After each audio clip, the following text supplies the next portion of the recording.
The morning sun cast long shadows across the quiet streets of Riverside District, one of the most expensive neighborhoods in the city.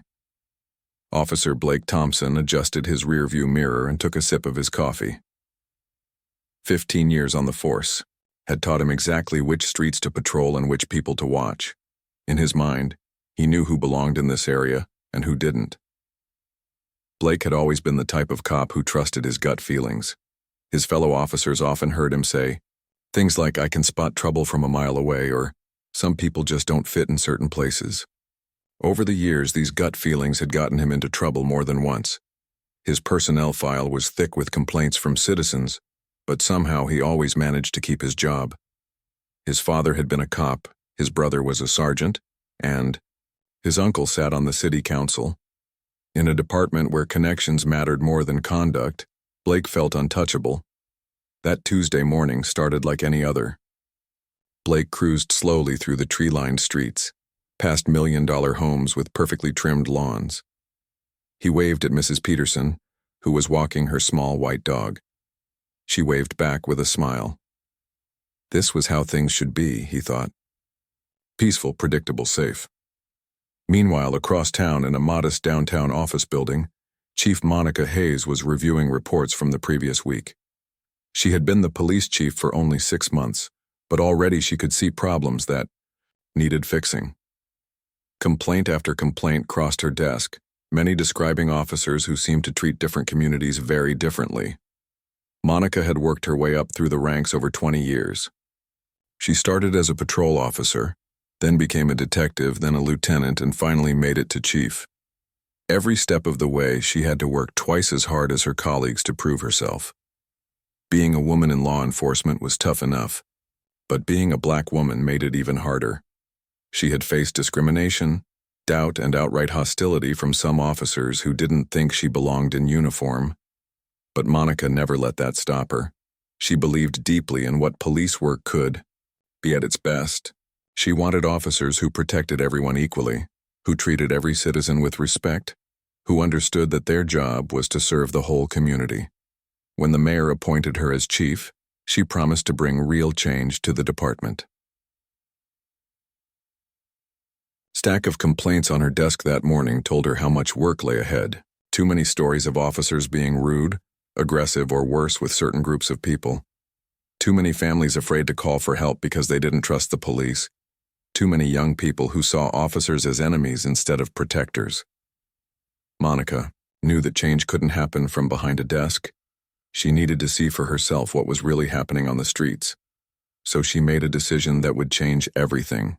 Instead of sending supervisors to check on officers, she would do it herself. But she wouldn't wear her uniform or drive a police car. She would dress like any other citizen and drive through different neighborhoods to see how her officers really behaved when they thought no one important was watching. She put on a simple black sweater, jeans, and sneakers. She grabbed her personal car keys instead of her official vehicle.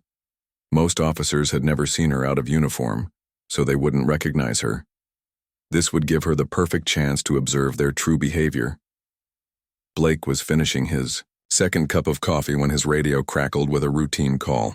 Nothing urgent, just a noise complaint that turned out to be a false alarm. As he drove back toward his usual patrol area, he noticed a car he didn't recognize. It was a dark blue sedan, newer but not expensive, driving carefully through the neighborhood. Something about it bothered him. The car was going exactly the speed limit, stopping completely at stop signs, using turn signals properly. In Blake's experience, people only drove that carefully when they were up to something. Law-abiding citizens in this neighborhood drove with confidence, like they owned the place. This driver seemed too careful, too aware of being watched.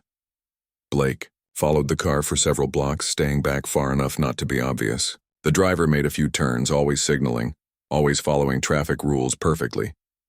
But instead of this good driving making Blake less suspicious, it made him more suspicious. Who drives that perfectly unless they're trying to avoid attention? Monica had no idea she was being followed. She was focused on observing the neighborhood, noting how well-maintained everything was, thinking about the contrast with some of the poorer areas of the city. She was also thinking about the complaints she had read about officers in this district, Several citizens had reported being stopped for no good reason, questioned aggressively, treated with disrespect. She wanted to see if those reports were accurate. As she turned onto Oak Street, Monica noticed a police car in her rearview mirror. At first, she didn't think much of it. Police cars were everywhere in the city, and she was just driving normally. But after a few more turns, she realized the car was following her. The officer seemed to be staying just far enough back to avoid being obvious, but close enough to keep her in sight. Blake's mind was racing with possibilities. Maybe this was someone casing houses for a burglary.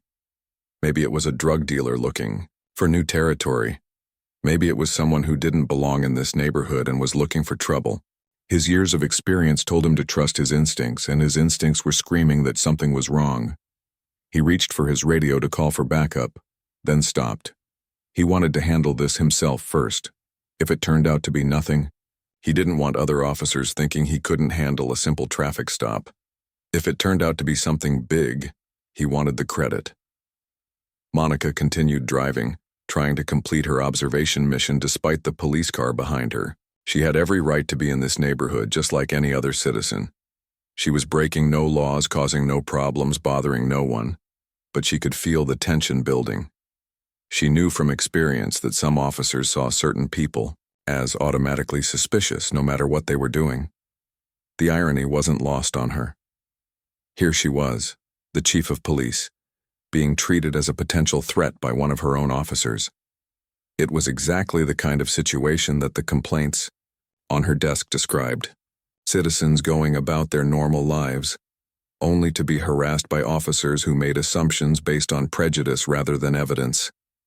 Blake's patience was running out. He had followed this car for almost 10 minutes, and his suspicions were only growing stronger. The driver seemed too calm, too careful, too aware of proper procedure. In his mind, innocent people didn't pay that much attention to traffic laws unless they were trying to avoid getting stopped. It was time to take action and find out who this person really was and what they were doing in his neighborhood. Blake finally made his decision. He flipped on his emergency lights and hit the siren briefly to signal the dark blue sedan to pull over. His heart was beating faster now, the way it always did when he was about to make what he believed would be an important arrest. In his mind, he had already decided this person was up to no good. Monica saw the flashing lights in her rearview mirror and felt her stomach drop. She had been driving perfectly legally, following every traffic rule, bothering absolutely no one. But she knew this moment might come. As a black woman, even as a police chief, she understood that her skin color often mattered more to some people than her badge or her position. She pulled over slowly and carefully, making sure to use her turn signal and stop in a safe spot away from traffic. She turned off her engine, rolled down her window, and placed both hands clearly on the steering wheel where they could be seen. These were the same instructions she gave to her own children about how to behave during a traffic stop. The irony of following her own safety advice while being stopped by one of her own officers was not lost on her. Blake approached the car with his hand resting on his service weapon. He had done this walk thousands of times before, but something felt different today.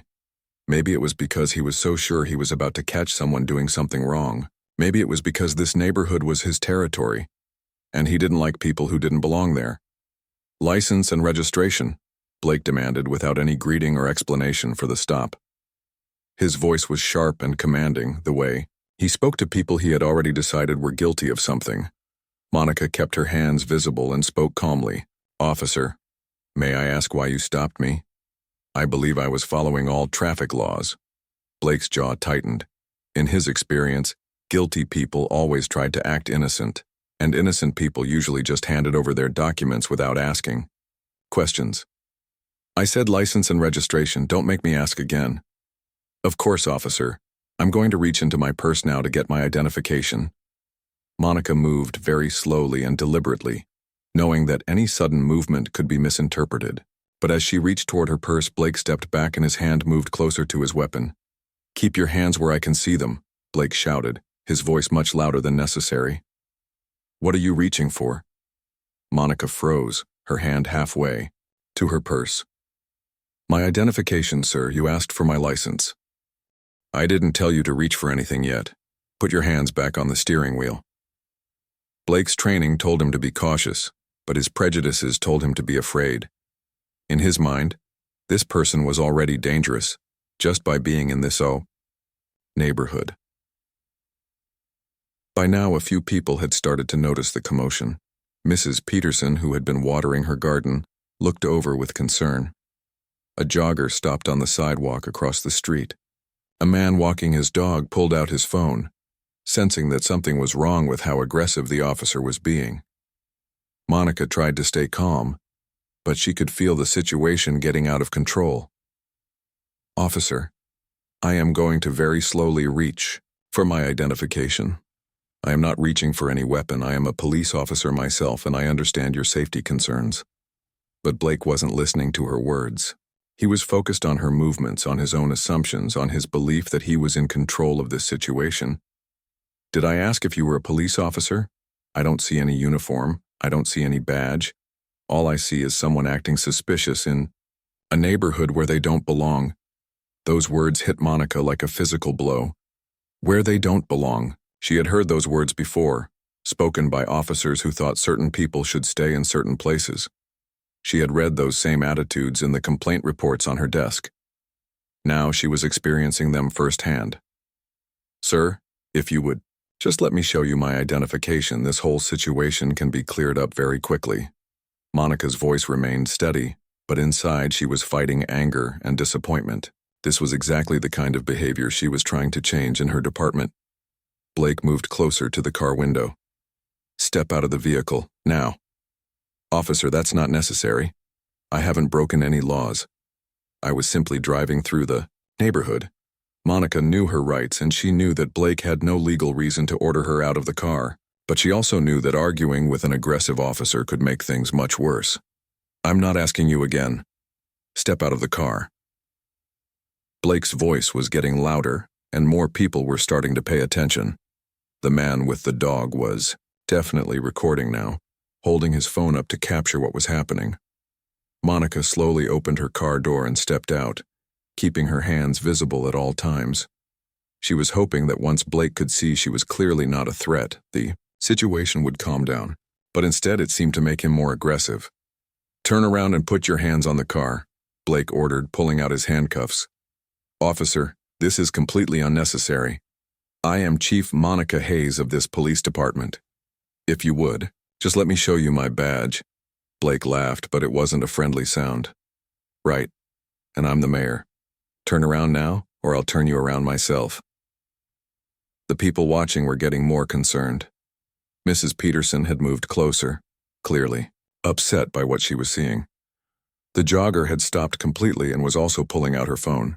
More windows in nearby houses were opening as residents noticed the commotion. Monica realized that Blake either couldn't hear her over his own assumptions, or he simply didn't believe her. She had seen this before in officers who were so convinced they were right that they stopped listening to evidence that contradicted their beliefs. I am going to comply with your orders, Monica said clearly, speaking loud enough for the people recording to hear. But I want it on record that I have done nothing wrong, and I have tried repeatedly to identify myself as a police officer. She placed her hands on the car. Blake roughly grabbed her arm to pull it behind her back. The watching crowd gasped. Several more people had come outside now, drawn by the noise and the obvious tension of the situation. Hey! Shouted the man with the dog. What did she do? She wasn't bothering anyone. Blake looked up at the growing crowd of witnesses, suddenly aware that his actions were being recorded by multiple people. But instead of reconsidering his approach, he felt more pressure to justify what he was doing. Everyone stepped back. This is police business. Blake's voice cracked slightly as he realized he was losing control of the situation in front of an audience. Monica remained calm, even as Blake continued to handle her roughly. She knew that her behavior in this moment would be watched and judged by many people. She had to show the kind of dignity and professionalism she expected from her own officers, even when she wasn't receiving it herself. The situation was spiraling, rapidly toward a point where someone was going to get hurt, and Blake was too caught up in his own prejudices and pride to see the truth that was right in front of him. The sound of approaching sirens filled the air as Blake's backup units responded. to his radio call for assistance. He had called for help when the crowd started gathering, claiming he had a suspicious person resisting arrest. In his mind, he was still the hero of this story, protecting an upscale neighborhood from someone who didn't belong. Monica could hear the sirens getting closer and knew this situation was about to get much more complicated. With multiple officers arriving, the chances of things escalating even further increased dramatically. She had to find a way to reveal her identity before more officers made the same mistakes Blake was making. "Officer," Monica said firmly, trying one more time to get through to Blake, "I need you to listen to me very carefully. I am Chief Monica Hayes. My badge and identification are in my purse. If you would just allow me to show them to you, this entire situation can be resolved immediately." Blake tightened his grip on her arm. "Stop lying. I don't know what game you're playing, but it's not going to work on me. Chief Hayes is downtown in meetings all day. I've never even seen her in person." That was exactly the problem, Monica thought. Too many officers in her department had never bothered to learn who she was or what she looked like. They were so used to the old boys club that they couldn't imagine their chief might be someone like her. The first backup unit pulled up with lights flashing. Officer Tommy Rodriguez stepped out, immediately assessing the scene. He saw Blake restraining a woman while a crowd of angry-looking residents stood around recording with their phones. This didn't look like a routine traffic stop. "What do we have here, Blake?" Tommy asked, approaching cautiously. He noticed the tension in the crowd and the way everyone seemed upset with Blake rather than supportive. "Suspicious person driving through the neighborhood," Blake replied quickly. "Claims to be a police officer but won't provide proper identification. Started getting aggressive when I tried to check her out." Tommy looked at Monica, who was standing calmly with her hands still placed on the car. She didn't look aggressive at all. In fact, she looked like she was trying very hard to stay professional in a difficult situation. "Ma'am, what's your side of this?" Tommy asked, something Blake had never bothered to do. Monica turned slightly to face Tommy, being careful not to make any sudden movements. "Officer Rodriguez," she said, reading his name tag. "I am Chief Monica Hayes. I was conducting an unofficial patrol of this district when your colleague decided to stop me without cause. I have been trying to show him my identification, but he has refused to allow me to retrieve it from my purse." Tommy's eyes widened. He had only been on the force for 3 years, but he had attended the ceremony when Chief Hayes was sworn in. He remembered her face from the departmental newsletters and briefings. Looking at this woman more carefully, he felt a cold chill run down his spine. "Blake," Tommy said quietly, "I think you need to let her get her ID." Blake was getting frustrated, with everyone questioning his judgment. "Tommy, don't let her fool you. I've been doing this for 15 years. I know a liar when I see one." But Tommy was already stepping closer, studying Monica's face. The more he looked, the more certain he became. "Blake, seriously, let her show us her identification. Right now." Another police car arrived and Officer Lisa Chen got out. She took one look at the scene and immediately recognized something was very wrong. The crowd was clearly angry, multiple phones were recording, and her fellow officers looked tense and confused. "What's the situation?" Lisa asked, but before anyone could answer, she looked directly at Monica and gasped. Lisa had been at the monthly department meetings where Chief Hayes spoke to all the officers. She knew that face very well. "Oh my God," Lisa whispered loud enough for everyone to hear. Blake finally noticed the shocked expressions on his colleagues' faces. "What? What are you all looking at?" Monica seized the moment when Blake's attention was distracted by his fellow officers' reactions. Very slowly, she reached into her purse and pulled out her police badge and identification card, holding them up where everyone could see them clearly. The effect was immediate and dramatic. Blake's face went completely white as he read the words, "Chief of Police" on the badge. His hands started shaking, and he immediately released his grip on Monica's arm, stumbling backward as if he had been struck by lightning. "No," Blake whispered, shaking his head. No, this can't be happening." The crowd of witnesses who had been angry and concerned moments before fell silent as they realized what they were watching. Mrs. Peterson covered her mouth with her hands. The man who had been recording lowered his phone slightly, stunned by the revelation. Tommy and Lisa immediately straightened up, both of them looking like they wanted to disappear into the ground. They had just witnessed their colleague assault their chief, and they had almost been part of it. "Chief Hayes," Tommy said, his voice barely above a whisper. "I'm so sorry, we had no idea." Monica held up her hand to stop him. "Officer Rodriguez, you responded appropriately when you arrived. You asked questions and listened to answers. That's what good police work looks like." Her calm, professional tone made Blake's earlier aggression look even worse by comparison. Blake was now on his knees on the pavement, his hands clasped in front of him like he was praying. The man who had been so confident and aggressive just minutes before was now begging. "Chief, please, I didn't know. I never would have. If I had known who you were." "Officer Thompson," Monica said, her voice carrying the full authority of her position, "the problem is not that you didn't know who I was. The problem is how you treated me when you thought I was just a regular citizen. Every person in this community deserves the same respect you would show to your chief." The words hit Blake like physical blows. He realized that his entire career was probably over, but worse than that, he realized that his actions had been recorded by multiple people. This was going to be everywhere, on social media, on the news, probably on the national news. Lisa was already on her radio calling for a supervisor to respond to the scene. She knew this was going to require a lot of paperwork and investigation, and she wanted to make sure everything was handled properly. The crowd was starting to murmur among themselves, processing what they had just witnessed. Some seemed satisfied that justice was being served, while others were shaking their heads in disgust at Blake's behavior. "Please, Chief," Blake continued to beg. "I have a family. I have kids. This job is all I know. I made a mistake, but I can change. I can be better." Monica looked down at Blake, kneeling on the concrete in his dirty uniform, and felt a mixture of anger and sadness. Anger at the way he had treated her and probably countless other citizens. Sadness that it had come to this, that one of her officers had such deep prejudices that he couldn't see past them to do his job properly. "Officer Thompson," she said finally, "this isn't just about one mistake.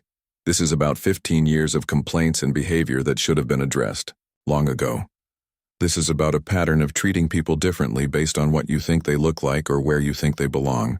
The sirens of more arriving vehicles filled the air as word spread through the department that something major was happening in the Riverside district.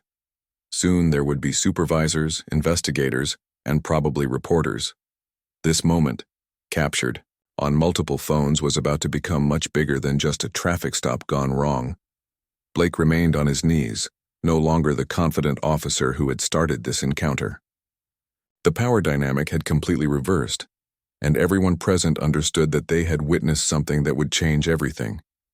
Within minutes of the shocking revelation, the phones of every witness were buzzing with activity. The man with the dog was already uploading his video to social media with shaking hands. Mrs. Peterson was calling her daughter, barely able to explain what she had just witnessed. The jogger was texting her friends, still in disbelief about what had unfolded before her eyes. "You're not going to believe what I just saw," the jogger typed frantically. "A racist cop just attacked a black woman, and it turns out she's the police chief." Monica stood calmly beside her car, watching as more police vehicles arrived on the scene. She knew that every action she took from this moment forward would be scrutinized by the public, the media, and her own department. This wasn't just about Blake anymore. This was about how she, as a leader, would handle a crisis that could either destroy public trust or become an opportunity for real change. Sergeant Robert King arrived and immediately took charge of the scene. He had been a supervisor for 12 years and had never encountered anything like this. As he approached Monica, he couldn't hide his embarrassment and concern. "Chief Hayes, I am deeply sorry about this incident. We'll handle this situation immediately and appropriately." His voice was respectful but tense, knowing that careers were about to end and the entire department would face consequences. Blake was still on his knees, now sobbing openly. The reality of what he had done was hitting him in waves. His 15-year career was over, his pension was probably gone, His family would see him on the news, humiliated and disgraced. The other officers on the scene were keeping their distance from him, as if his failure might somehow be contagious. "Sergeant King," Monica said professionally, "I want this entire incident documented properly. Every witness statement, every piece of video evidence, every detail. This will be handled by the book, with complete transparency." Meanwhile, the first video was already being shared hundreds of times across social media platforms. The caption read, "Racist cop attacks police chief. You won't believe what happens next." Within 30 minutes, it had been shared over 1,000 times. Within an hour, local news stations were picking up the story. At the police station downtown, officers were gathering around computers and phones, watching their colleagues' downfall play out in real time. Some were shocked, others were embarrassed, and a few were quietly relieved that Blake's behavior had finally caught up with him. Detective Angela Foster was in the break room when she first saw the video. "Holy shit," she whispered, then looked around to make sure no one heard her curse. She had worked with Blake before, and had always found him difficult and unprofessional. She had filed complaints about his behavior, but nothing had ever been done. Now she watched as he destroyed his own career in the most public way possible. Back at the scene, Monica was giving her statement to Sergeant King while Blake was being placed in the back of a police car. Not under arrest yet, but removed from the situation while investigators figured out exactly what charges he might face. "Chief," Sergeant King said quietly, "what do you want us to do about the media? They're already calling the station. Channel 7 News is sending a crew." Monica had been expecting this question. In the age of smartphones and social media, police incidents could become national news within hours. This one definitely would. A racist cop attacking his own chief was the kind of story that would spread around the world. "We'll hold a press conference this afternoon," Monica decided. "Complete transparency. The public deserves to know exactly what happened and exactly how we're going to handle it." Tommy Rodriguez approached nervously. "Chief, I just want you to know that Officer Chen and I will provide complete statements about everything we witnessed. We'll cooperate fully with any investigation." Monica nodded. "I appreciate that, Officer Rodriguez. Your professionalism when you arrived helped prevent this situation from getting even worse." By noon, the story was trending on social media. Racist cop and police chief were both trending topics. News websites were running headlines like "Officer attacks own police chief in shocking display of racism" and "Police chief assaulted by officer in traffic stop gone wrong." The mayor's office was in crisis mode. Mayor Patricia Williams was receiving calls from reporters, civil rights groups, and concerned citizens. She knew she had to support Chief Hayes while also managing the political fallout from this disaster. "Get me Chief Hayes on the phone immediately," the mayor told her assistant, "and schedule an emergency meeting with the city council. This is going to be national news by tonight." At police headquarters, Monica was already preparing for the press conference. She had changed into her formal uniform and was reviewing her notes with her communications director. She knew that how she handled this moment would define her leadership and possibly determine the future of police reform in the city. "Chief," her communications director said, "CNN and Fox News are both asking for live interviews. This story is everywhere." Monica wasn't surprised. A black female police chief being assaulted by a racist white officer was exactly the kind of story that would capture national attention. It had everything: racism, police misconduct, irony, and justice all rolled into one dramatic incident. Blake, meanwhile, was sitting in an interrogation room at the station, no longer in uniform. His police badge and weapon had been taken away. A union representative was on the way, but everyone knew there was no defending what he had done. The video evidence was clear, witnessed by multiple people, and completely inexcusable. Internal Affairs Detective Michelle Torres was already opening an investigation file. She had investigated Blake before for citizen complaints, but the incidents had always been he said, she said situations without clear evidence. This time was different. This time, there was no doubt about what had happened. The afternoon press conference was standing room only. Reporters from local and national news outlets packed the police department's media room. Camera crews lined the walls, and photographers positioned themselves for the best shots of Chief Hayes. Monica walked to the podium with calm confidence. She had prepared for this moment her entire career, though she never imagined it would happen like this. "Good afternoon," she began. "I'm here to address the incident that occurred this morning in the Riverside district. I want to be completely transparent with you about what happened and how we're going to handle it." She spent the next 20 minutes detailing the entire incident, from her decision to conduct an unofficial patrol to the moment Blake realized who she was. She answered every question directly and honestly, never making excuses for Blake's behavior or trying to minimize what had happened. "This incident is not just about one officer's poor judgment," Monica concluded. "It's about systemic issues in policing that we must address. We cannot allow officers to treat any citizen the way I was treated today, regardless of their race, neighborhood, or appearance." The questions from reporters were pointed and challenging. They asked about Blake's disciplinary history, about departmental training, about whether this incident represented a larger problem in the police force.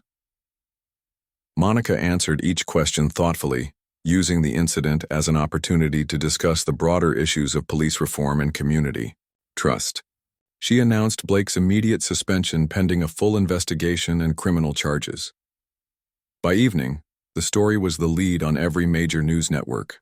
Social media was exploding with commentary, memes, and discussions about police racism. The video had been viewed millions of times, and Blake had become the face of everything wrong with American policing. Blake sat at home that night, watching his career and reputation destroyed on television. His phone had been ringing constantly, with calls from reporters, but he wasn't answering. His family was devastated, his friends were avoiding him, and his future was completely uncertain. Monica, on the other hand, was working late into the night, planning the reforms that would come out of this crisis. She was determined to use this terrible incident as a catalyst for positive change that would benefit the entire community.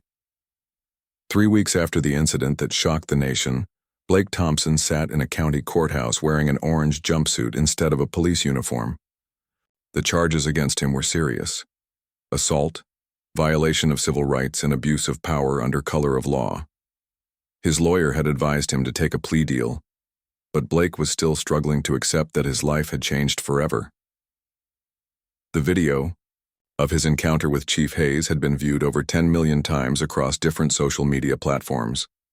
Late-night talk show hosts had made jokes about it. News commentators had used it as an example of everything wrong with American policing. His face had become a symbol of police racism around the world.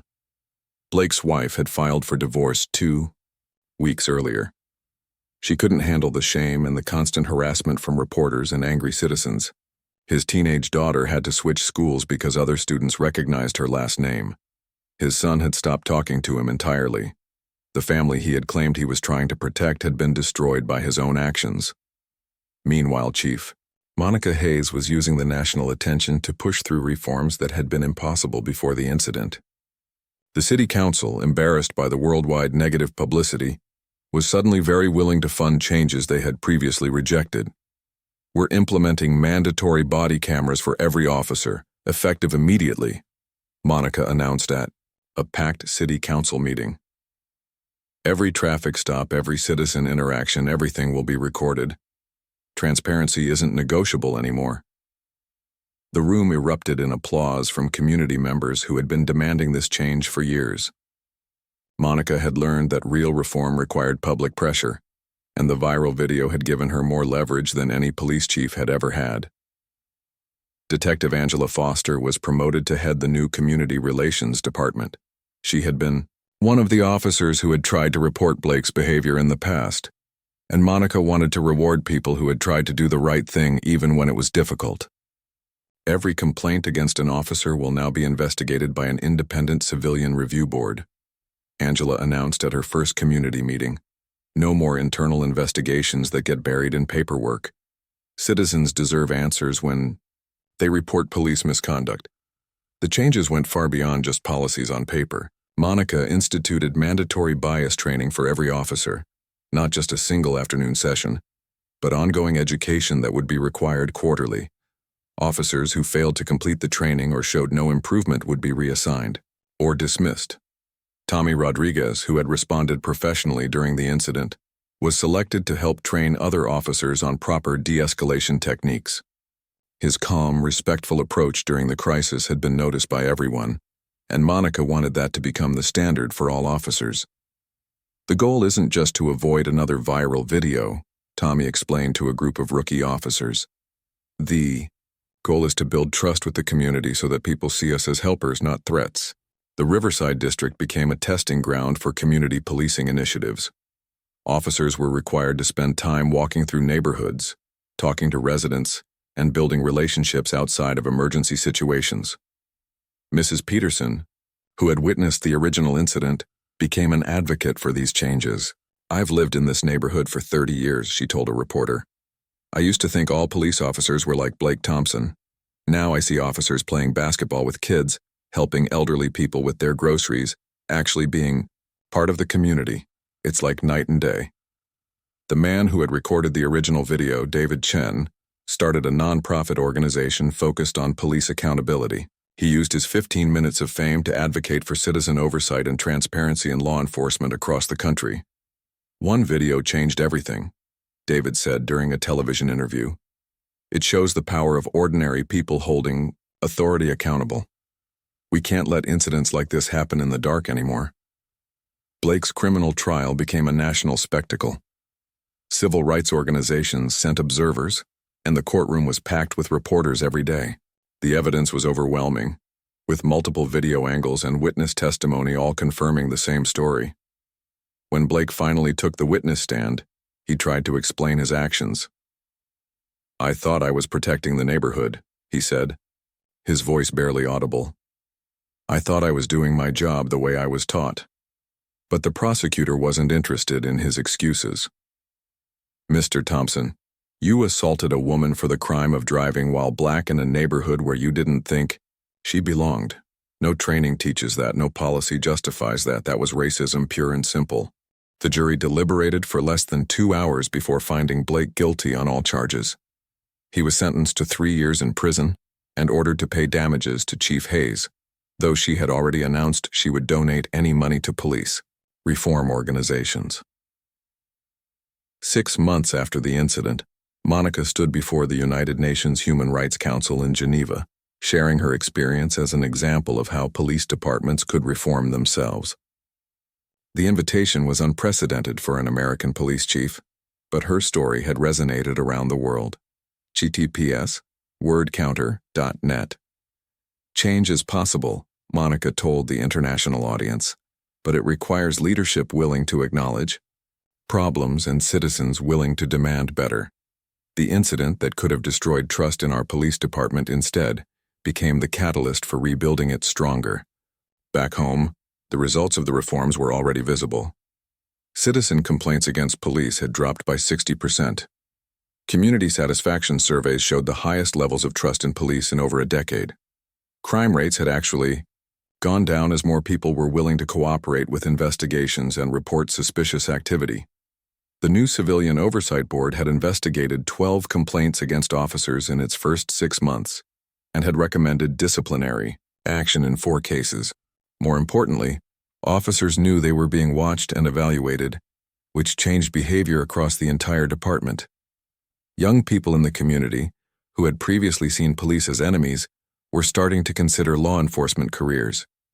Monica had established a youth academy program that gave teenagers opportunities to learn about policing and community service. "I want to be a police officer like Chief Hayes," said 16-year-old Crystal Washington during a graduation ceremony. "For the youth program, I want to make sure what happened to her never happens to anyone else." Blake, serving his sentence in state prison, had time to think about the choices that had led him there. He participated in rehabilitation programs and wrote letters of apology to Chief Hayes and the community, though he never received responses. Some people are capable of change, but for Blake, it came too late to save his career, his family, or his reputation. The police union, which had initially tried to defend Blake, eventually expelled him from membership. Even they couldn't justify his actions once the video evidence was clear. The union president publicly apologized and promised to work with Chief Hayes on reform efforts. 2 years after the incident, a documentary about the case won an Academy Award. Monica used her acceptance speech appearance to announce a national police reform initiative, funded by donations from people who had been inspired by her story. One moment of injustice became a movement for justice, Monica said to the worldwide audience. We can't change what happened, but we can make sure it leads to a better future for everyone. The Riverside district, where it all began, had become a model for community police relations. Tour groups visited regularly to see how the reforms were working. The spot where Blake had stopped Chief Hayes was now marked with a small memorial garden, maintained by community volunteers. Mrs. Peterson often brought her grandchildren to the garden. "This is where your grandmother learned that change is possible," she would tell them. "This is where we learned that one person's courage can make a whole community better." The story that began with hatred and prejudice had transformed into hope and progress. Blake Thompson's moment of racism had accidentally created the catalyst for exactly the kind of change he had spent his career resisting. Sometimes justice comes in unexpected ways, and sometimes the worst behavior brings out the best in everyone else.